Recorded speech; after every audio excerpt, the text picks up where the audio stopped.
Guatevisión y Eventos Católicos presentan El Más Morado. Todo el fervor de un pueblo unido por su fe. Comenzamos. Bienvenidos al Más Morado de la Cuaresma y Semana Santa. Gracias a Guatevisión y Eventos Católicos que hacen posible que podamos llegar hasta la intimidad de su hogar. Esta noche, en esta segunda semana de Cuaresma, le doy la más cordial bienvenida a un miembro del staff del Más Morado, con quien comparto micrófonos en este programa. Pablo, bienvenido al Más Morado en esta segunda semana de Cuaresma. Muchas gracias, Joshua, y muy buenas noches para todos. Hoy vamos a platicar un poquito sobre las marchas fúnebres. Las marchas fúnebres forman parte importante del conjunto de la Cuaresma y Semana Santa guatemalteca, Pablo.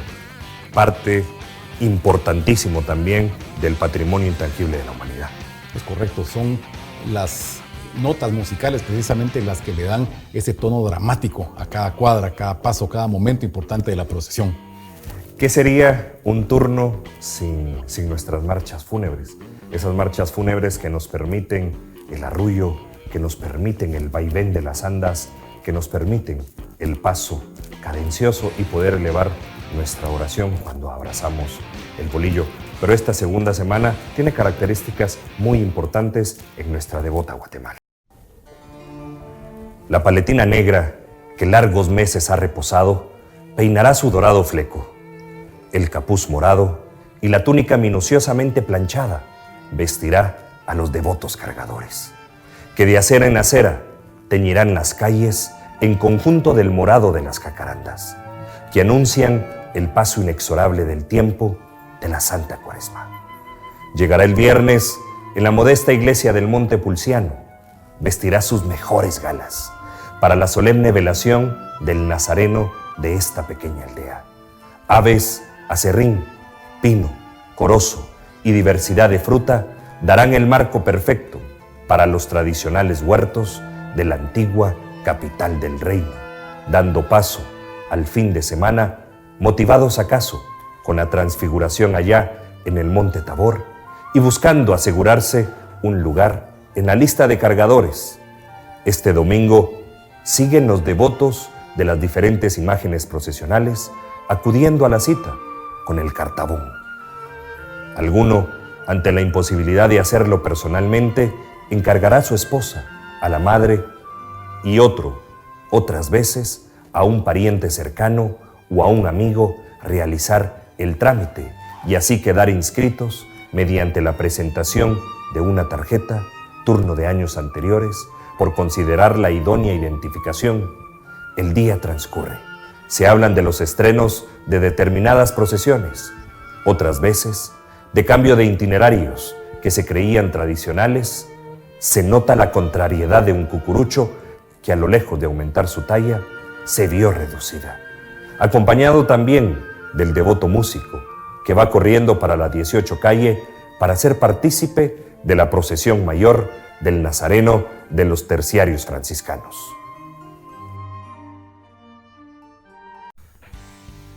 Y de esta forma, Pablo, vamos finalizando esta segunda semana de Cuaresma.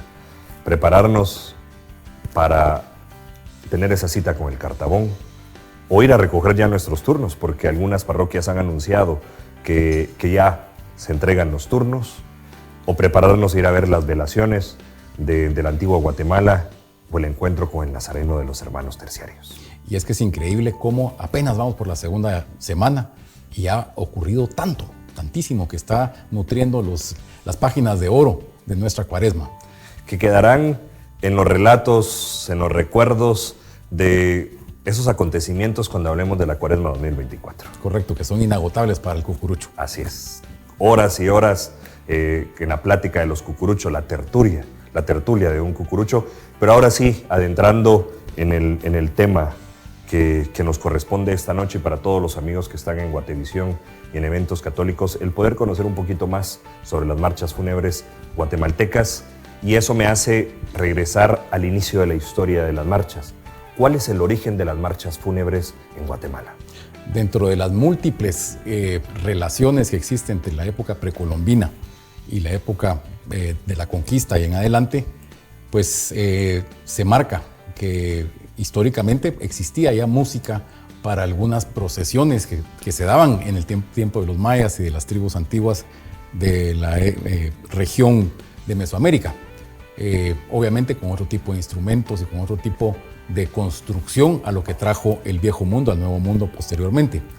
Conforme fueron avanzando los años de la presencia de las culturas europeas en Guatemala, porque pues, si bien es cierto, la española era la principal, pero existió también influjo de otras culturas, se dio esa mezcla de sincretismo musical también, en donde se daba principalmente en los templos la existencia de un maestro de capilla, que era el que creaba las composiciones musicales en sus distintas formas y en sus distintos tiempos litúrgicos y para distintos eventos dentro de la misma vida religiosa, en donde se fueron poco a poco creando las primeras música solemne o música para algún tipo de festividad o de conmemoración especial. Léase no solo la pasión y muerte de nuestro Señor, sino que también para funerales de Estado, para funerales de figuras de la Iglesia. Y poco a poco pues fue viniendo del viejo mundo esas producciones, sobre todo con énfasis en el tiempo de la música clásica, donde ya los grandes maestros pues hicieron parte de ese gran empujón positivo en la creación de las marchas como tales, marchas fúnebres como tales. Las primeras dos marchas que tuvieron esa influencia podrá ser la marcha fúnebre de Beethoven y la de Chopin.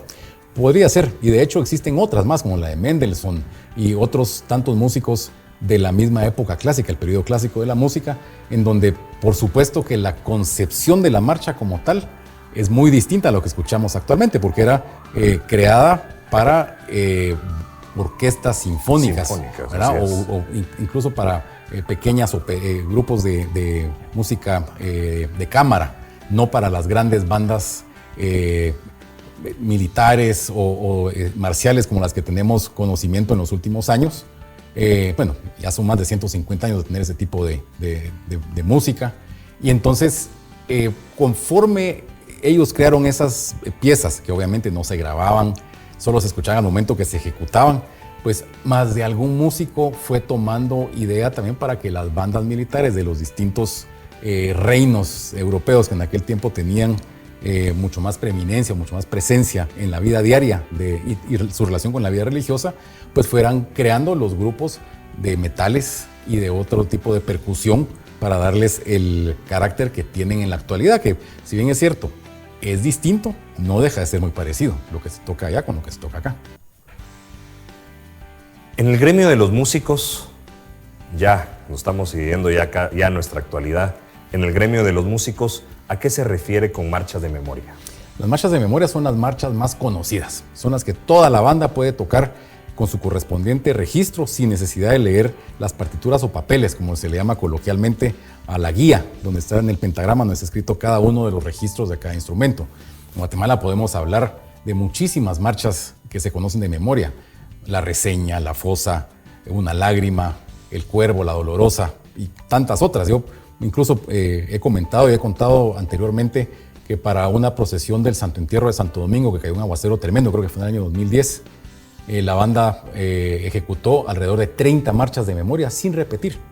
Incluso tocaron una, Señor Pequé, con el arreglo que tiene la grabación del disco de oro famoso. Y fue algo impresionante. Quiere decir que los músicos pues, son muy competentes y tienen esas capacidades, pues no solo de ir leyendo su papel, su partitura, sino que también al momento que hay lluvia, que hay alguna cuestión de falta de luz o que falta algún papel o que tienen que tocar alguna marcha adicional porque la cuadra se extendió o una cuestión así. Pues o alguna eventualidad. Cualquier eventualidad. Cortejo, por supuesto. Entonces así lo llaman. O cuando van dentro del orden que van leyendo ellos sus cuadernillos, para darles un poco de descanso de estar leyendo, de estar tocando marchas complicadas, y para subirle un poquito del ánimo, también el director puede indicarles, va tal marcha de memoria, no sacada del librito. Entonces tienen ese sabor tremendamente tradicional, un arrastre popular tremendo. Si hablamos de esas marchas de memoria, significa que, como vos lo decías, son ya tradicionales y que están muy arraigadas en el pentagrama fúnebre guatemalteco. Y eso me hace hacer una pregunta que vamos nuevamente a regresar en el tiempo, y es que hablábamos del maestro Chopin, de Beethoven, la gran influencia que tuvieron en las marchas fúnebres guatemaltecas, pero ¿cuándo inicia la producción de marchas guatemaltecas?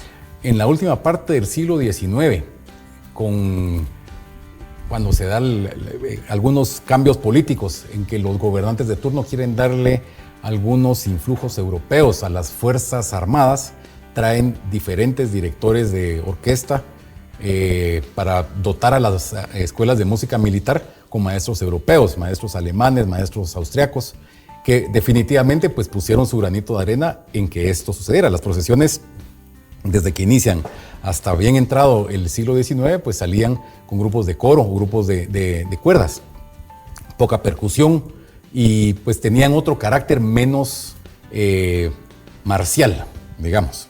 En esa época, finales del siglo XIX, pues ya se les dota a estos maestros de música militar esos estudios, y seguramente utilizaron música extranjera, música de marchas rusas, prusianas, que era el reino alemán en ese tiempo, austriacas, poco español.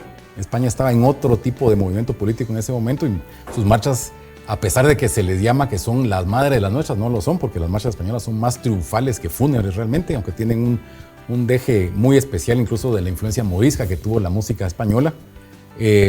La de Guatemala pues definitivamente tiene más relación con la música alemana, incluso la música rusa en alguna dimensión, música marcial rusa, música marcial alemana, y tienen, si uno ve pues los diferentes funerales de jefes de Estado o reyes de la Europa actual, aún utilizan esa música alemana como base de su música ceremonial. Y eso mismo sucedió en Guatemala. Entonces las bandas militares comienzan a producir maestros en las distintas zonas militares, y comienza a ver esa producción maravillosa, digamos, al mismo tiempo, paralelamente, con maestros de música clásica. Por ejemplo, podemos hablar de un Miguel Saltrón Barzagui, o un Santiago Coronado, que eran maestros chelistas de sinfónica. Pero también al mismo tiempo comenzaban a aparecer maestros como José Dolores Fuentes, Fabián Rojo, que eran músicos militares, Alberto Velázquez, era músico de marimba, por ejemplo. Pedro Donis Flores, un reconocido músico de banda militar también. Entonces comienzan a darse esos maestros. Rafael García Reynolds posteriormente, y el maestro Ramírez Crocker, que también eran directamente egresados de una escuela militar. ¿Y si existe documentación de la primera marcha que tengamos ya en papel pautado? Existe la evidencia de que Benedicto Sáenz trajo la partitura de la marcha fúnebre de Chopin ya como tal, ya separada de la obra total, de la cual es parte la marcha fúnebre, ya con algunos arreglos que se le hicieron localmente ya para utilizar los instrumentos que se le dan en Guatemala, pero posteriormente a eso hay marchas muy antiguas como La Fosa, por ejemplo, Señor Pequé, que son las que dan ese estartazo definitivo a la producción local. Y para todos nuestros amigos que están hoy con nosotros, una marcha emblemática del maestro Santiago Coronado, y me gustaría que aquí Pablo pudiera presentar esta marcha que de verdad retumba los corazones. Así es, retumba los corazones, y cualquier guatemalteco dentro de nuestro país o en el exterior lo puede identificar como nuestro himno nacional de la Semana Santa. Con la potencia, cadencia y dulzura que termina La Fosa, la dejamos para todos ustedes.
fosa, solo la fosa, Pablo. Definitivamente. Es que sí, retumban nuestros impresionante. corazones. Yo recuerdo los conciertos de Quinto Viernes en Santo Domingo, antes con la banda sinfónica marcial y posteriormente, por ejemplo, con la banda del maestro Escalante.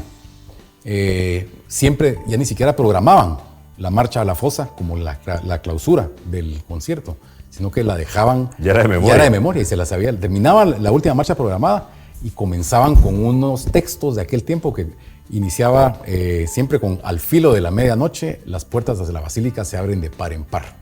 Los pasos regresan a su sitial. Y una serie de narrativas de lo que sucede ahí. Y decía, las andas, se apagaban las luces del anda, quedaba la urna encendida y la fosa de Santiago Coronado suena acongojada, decía el narrador, siempre lo decía, eran narradores de nivel, Sí. Edgar Gudiel, aquel señor Molina, pues que eran unas voces Otto René privilegiadas, Mancía. Otto René Mancía. Y entraba, el silencio sepulcral que se escuchaba en la Basílica de Santo Domingo en ese momento, hacía que en esa ocasión, y los mismos maestros lo decían, tocar esa marcha estando sentados, estando con... Y solo la urna iluminada. Es impresionante. Y la Virgen del Rosario, claro. Impresionante, sí. Cuando los que hemos tenido la oportunidad de estar en la entrada Es del algo Viernes impresionante. Santo es aquel silencio sepulcral. Sepulcral. Solo el sonido de las horquillas, el crujir del anda y ver a la Virgen del Rosario y el anda, la urna del Señor sepultado de Santo Domingo y que suene la fosa. Es impresionante. Creo que es un... Es una experiencia que todo cucurucho debe vivir en algún momento. Así es. Y realmente, pues, tener ese marco musical lo hace tremendo. Hay una disputa con esta marcha y sin entrar en la polémica, ¿cuál es esa disputa que si cuenta la leyenda que Santiago Coronado se la dedicó a Jesús de la Merced, pero también algunos dominicos de antaño aseguran tener las partituras de la fosa originales, de la fosa dedicadas al Cristo del Amor? ¿Cuál es esa pequeña disputa sin entrar en la polémica? Sin entrar en la polémica, por muchísimos años fue dominica al 100%.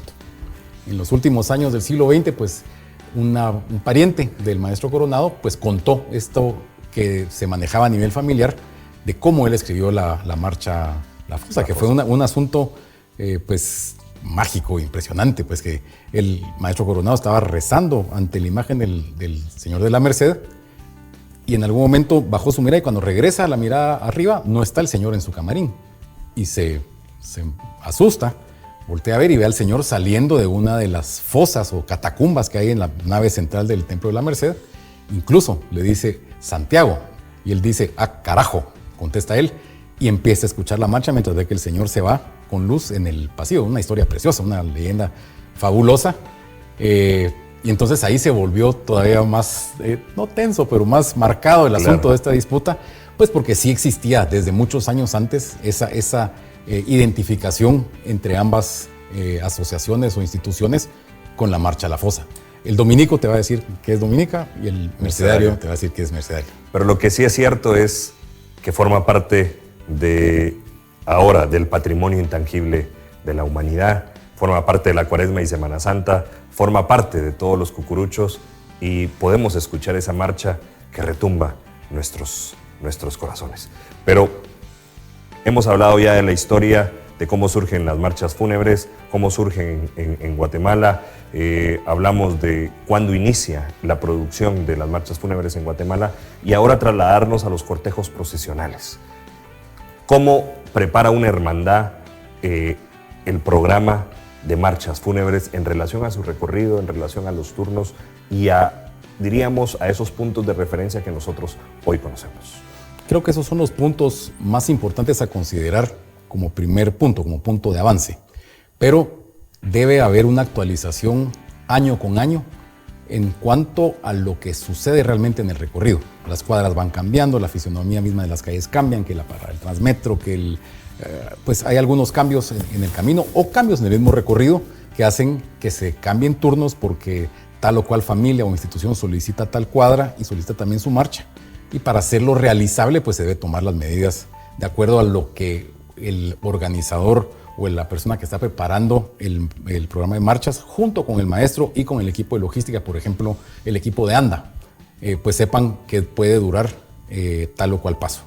Entonces son varios factores que ya mencionaste. Yo le agregaría el tiempo, saber manejar el tiempo del cortejo, que no solo es el avance de esquina a esquina, están los cambios de turno, están un tiempito de segundos siempre que se debe dejar por cualquier eventualidad o para poderlo utilizar en favor del cronómetro general del cortejo para ir ganando tiempo conforme vas avanzando, en caso que se perdiera en una cuadra anterior, porque desde el momento que suena el primer timbre dentro del templo hasta que suena el último, hay música que lo acompaña. Entonces debe existir esa correlación muy exacta entre qué va sonando y cómo se va avanzando. Esta pregunta es fuera del libreto, Pablito. Se conocía por tradición oral que la Cruz Alta y los estandartes de la Candelaria prepandemia nunca se detenían. ¿Cómo hacían esa sincronización entre la Cruz Alta y los ciriales con la banda de música? Con dos bandas. Con dos bandas. Es una de las logísticas mejor manejadas históricamente y todo radica en comunicación. Comunicación que se da no solo el día del cortejo, sino que desde semanas y meses antes, pues salían a hacer el recorrido, iban considerando las distintas variables que podían darse dentro del mismo, que podían retrasar o adelantar el cortejo. Un anda pesada, en vez de atrasarte, te adelanta porque la gente camina más rápido. Un anda que no pesa mucho te puede atrasar porque todo el mundo da unos regresones y paseas el anda de una forma solemnísima. Hay una sincronización total, incluso hasta con el adorno. Así es. Porque como vos lo decís, puede ser que pese mucho, pese menos. Correcto. El paso cadencioso, qué es lo que va a pasar también con los timoneles, guías de anda. Realmente la sincronización, pero el papel importante de las marchas fúnebres. Correcto. Porque son las que van marcando la pauta del tiempo durante la cuadra. Tu 70% de la cuadra es con marcha. ¿Y ahora qué pasa con las medias cuadras? ¿Qué sucede? Y para todos los amigos, ¿por qué sucede? Por la gran demanda que tenemos. Tremenda demanda, sí, tremenda Hay demanda. una gran demanda. Afortunadamente existen maestros como Pedro Donis Flores, que supo componer una cantidad de marchas impresionante, que no duran ni 3 minutos. Entonces permiten proveerle al devoto una marcha fabulosa, con el tiempo que se necesita para poder transitar sin estar apurando, ni apretando, ni cortando las marchas, porque eso es un crimen que hacen a veces las hermandades, que creen que si se corta un pedazo de la marcha, pues se va a ganar tiempo. Y no, o sea, uno puede perfectamente transitar una cuadra de 120 metros como las de frente al Palacio, frente a Catedral, o una cuadra de 50-60 en el mismo tiempo, conforme uno logre entre la banda, el jefe de timoneles o los que van a cargo del anda en ese momento y el equipo de logística, hacerlo caminar bien, conociendo un poquito. Deben estar involucrados, o mejor dicho, todos los que están involucrados en eso deben estar totalmente sumergidos en el tema de las marchas para poder proveerle al devoto ese tiempo de calidad en su turno. En relación a esta pregunta, ¿se tiene, diríamos, ya escrito o se sabe ya con exactitud, mejor dicho, cuál es la marcha más corta? ¿Será el Cuervo? Podría ser el Cuervo, la Dolorosa, cualquiera de esas dos. Esas podrían ser las más cortas, aunque hay otra, por ejemplo, de Pedro Donis que se llama ¿A quién buscáis?, que también es muy cortita. Yo ya tuve la oportunidad de cargar con el Cuervo. Fabulosa. Sí, fabulosa. Marcha hermosísima. Sí. Eso sí, de 2:30. Sí, son 2:10. 2:10 minutos. Uno se queda picado cuando termina. Sí, así es. En relación al programa de marchas fúnebres, que todos los cucuruchos, cuando nos dan nuestro turno, lo primero que hacemos es voltear la cartulina, ver el número, la dirección y la marcha. Hablabas vos en el programa a través de la radio, en el morado de la radio, que se escucha todas las mañanas por eventos católicos, que hay marchas de día y hay marchas de noche. ¿Cómo saber identificar esas marchas? Yo creo que son más o menos con el nivel de potencia y de energía que le agregan pues la manera como entran o como se desarrollan. Por ejemplo, la marcha Lágrimas de Mónico de León. Es una marcha perfectamente puede sonar de día, por la pones de noche cuando los ánimos están ya cansados, el personal va cansado, en general todo el mundo va cansado, ya hasta el equipo de extras y demás que van ayudando, poner una marcha que suena tan fuerte como esa de entrada y te dan esa sensación de energía, se levanta el ánimo y el ímpetu de todos, no importando que lleves 16 horas ya caminadas. Hay otras marchas como Una Lágrima, y hago la relación entre ambos nombres para dejarlo claro, que no se pone de noche porque suena lindo en la salida del Señor de Candelaria, suena lindo tal vez cuando va pasando frente al Palacio, pero pone esa marcha un Viernes Santo a las 11 de la noche en cualquier santo entierro y se complica mucho Hay muchos factores. Hay muchos factores. Una marcha linda, mística, preciosa, pero para la salida del Señor. Esta es una marcha de día, por ejemplo. Platicaba hace algunos días sobre lo que Miguel Ángel Sosa Ponce dijo sobre su marcha Rey del Universo y Jesús de San José. Que Rey del Universo era para la noche y Jesús de San José para el día. Identificaba lo que sucede en el cortejo durante ambos momentos de la noche. Y es que son cosas interesantes, como hay cortejos que tienen muchísima asistencia de devotos por la noche, pero en las primeras horas del día tal vez no mucho. Entonces cambia la dinámica de lo que sucede cuadra a cuadra, de las ventas, de las filas, el desorden, la algarabía. Todo eso cambia en alguna dimensión.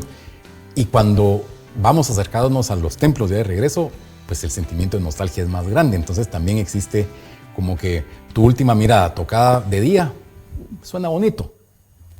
A menos que sea en un recorrido que es como en la Merced de la Antigua, que cuando ya va regresando, cuando la tocan cerca de la plazoleta, pues que sí ya pega duro, porque es Viernes Santo a las 3 de la tarde. El año pasado me tocó de la 11 a la 10ª sobre la primera calle, ya regresando 2 de la tarde, tu última mirada con Jesús de la Merced.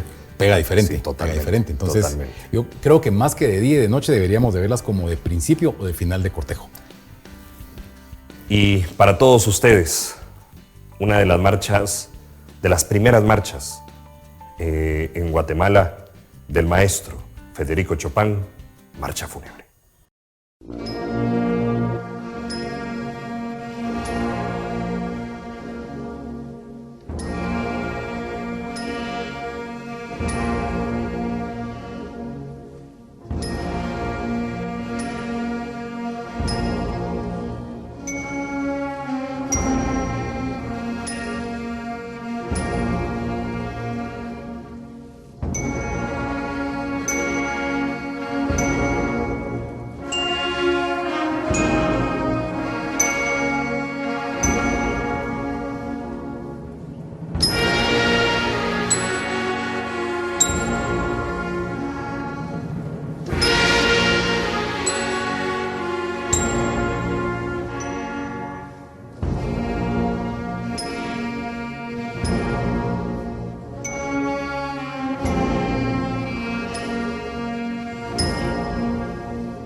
De corazón dominico, ¿qué siente tu corazón al escuchar la fúnebre de Chopin?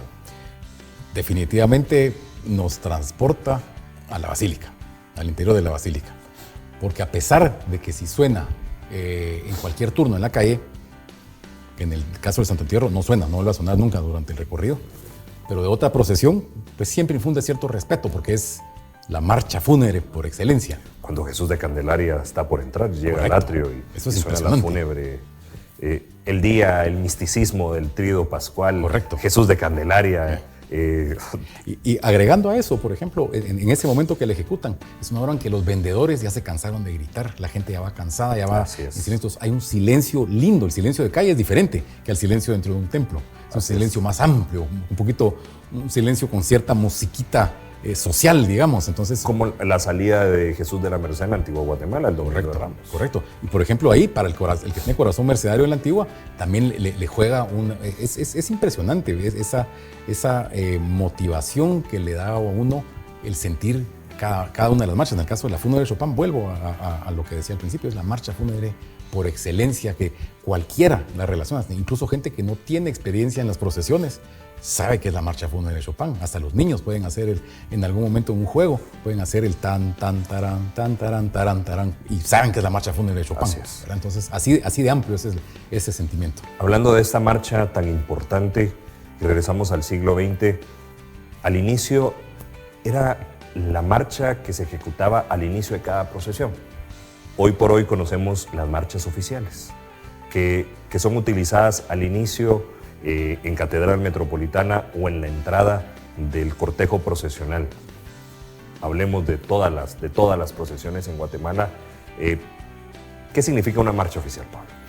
Las marchas oficiales se fueron creando más allá de la dedicación que se le daba a alguna pieza musical en la segunda mitad del siglo XX, cuando las procesiones empezaron a crecer de manera paralela a la explosión demográfica de esos años, en que debía existir como una identidad musical para cada cortejo que estaba creciendo. Entonces, pues las grandes producciones de las actuales marchas oficiales se dan en ese tiempo, aunque tal vez algunas fueron anteriormente compuestas y ya se utilizaban en procesiones, no habían sido colocadas o catalogadas como tal. Marchas, por ejemplo, como Señor Pequé, se utilizaba también en varios templos.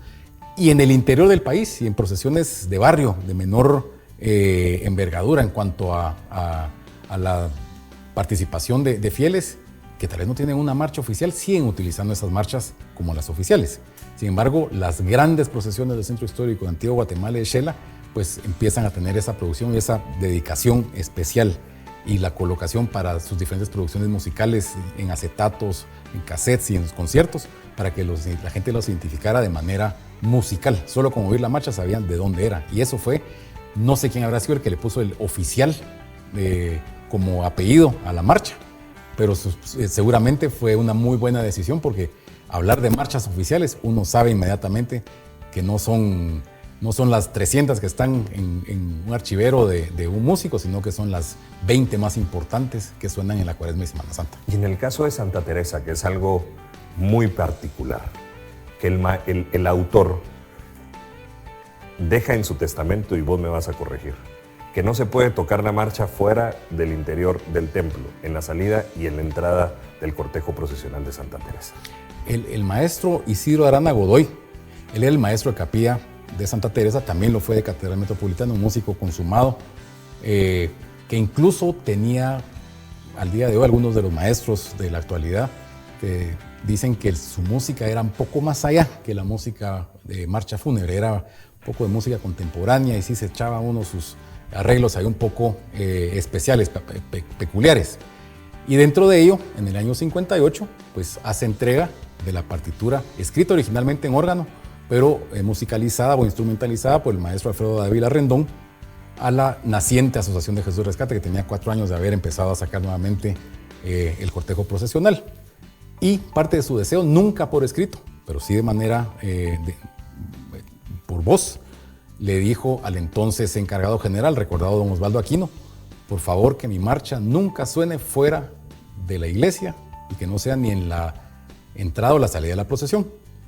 Don Osvaldo Aquino, muy celoso, caballero, como siempre lo fue, pues tomó ese ofrecimiento, y así fue durante todos esos años, del año 58, no recuerdo, como el año 99, por ahí murió el maestro Arana, pero ya se había creado la leyenda urbana de no grabación y no tocarse en ninguna otra parte. Incluso en ese tiempo, con cada 2 o 3 años, se fotocopiaban nuevamente las partituras, que había un encargado de los más cercanos en la asociación que lo entregaba a los músicos, al maestro Colindres o al maestro Alfredo Dávila, que llevó muchos años la marcha. Se entregaban los papeles y terminando la marcha se recogían y se fotocopiaban en un papel amarillo, anaranjado, para que fuera bien evidente que nadie se lo fuera a llevar. O sea, no podía hacer marcha de memoria. No podía ser, y no es todavía. Recientemente fue ejecutada bajo el arco de correos en la actividad del Día del Cucurucho, y varios maestros que la subieron en sus redes sociales. Es evidente cómo todavía van leyendo con mucha atención, porque en el año 2012 el maestro Piril revisó las partituras originales, las trasladó a formato digital, y es más fácil de leer, porque imagínate cuánta fotocopia había ya. Total. Entonces ya era bastante complicado leer, entonces seguro. No se practicaba durante todo el año, era difícil de tocar. La leyenda la alcanzó la tecnología. Ya teléfonos celulares, cámaras, claro, la grabaron en infinidad de ocasiones, le tomaron foto a las partituras y ya pues era imposible sostener el mito, voluntad, la leyenda y la voluntad. Claro. Entonces los siguientes encargados generales tras don Osvaldo, don Vinicio Barreda, mantuvo celosamente esa costumbre, y tu servidor fue quien, buscando que se le diera la identidad musical, y al no existir realmente ese documento de testamento, como se le decía, pues se decidió compartirlo con las procesiones que pasaban, o las hermandades que pasaban con procesión frente a Santa Teresa. Claro. Y poco a poco pues ya se fue divulgando de mayor forma, se ha grabado ya en varios conciertos y está programada en varias procesiones de esta Cuaresma y Semana Santa. Pablo, ¿cuál es tu top 3 de marchas fúnebres? ¿Cuáles son las que siempre va a escuchar Pablo Aparicio en su carro, en su casa, en su oficina, en el avión? Por supuesto, Jesús del Rescate, Tu Última Mirada y La Fosa. Sí, marchas emblemáticas que uno también las va guardando también en relación A tu devoción. a su devoción, sí, o a los momentos que se han vivido. La Fosa, por supuesto, en el mío, La Fosa, Tinieblas y Tu Última Mirada. Que son marchas que pegan, de verdad, que pegan, el sentimiento nostálgico. Y más que eso, son verdaderas obras de arte. Tienen 3 partes bien escritas, bien integradas. Las transiciones de una parte a otra son fabulosas. Y cualquier cucurucho que tiene oportunidad de cargarlas va a tener un momento impresionante, inolvidable. No lo sé y me voy a atrever a decirlo, pero creo que no hay cucurucho que no tenga en sus primeras marchas La Fosa. Definitivamente. Eso como es. La Fosa, solo La Fosa, y como nuestro pentagrama fúnebre, somos únicos, guatemaltecos, orgullosos de haber nacido en esta tierra, porque nuestra Cuaresma se siente, se ama, se llora, se vive, se reza. Esa es la Cuaresma y Semana Santa guatemalteca. Muchísimas gracias por haber estado con nosotros, Pablo. Muchísimas gracias por ser parte del staff. Nos pueden escuchar también todos los días en la radio de 7 a 9 de la mañana. Busque Eventos Católicos en las redes sociales, a través de las aplicaciones y por supuesto a través del 940 amplitud modulada. Nuevamente, muchísimas gracias a Eventos Católicos y a Guatevisión. Guatevisión y Eventos Católicos presentaron El Más Morado. Todo el fervor de un pueblo unido por su fe.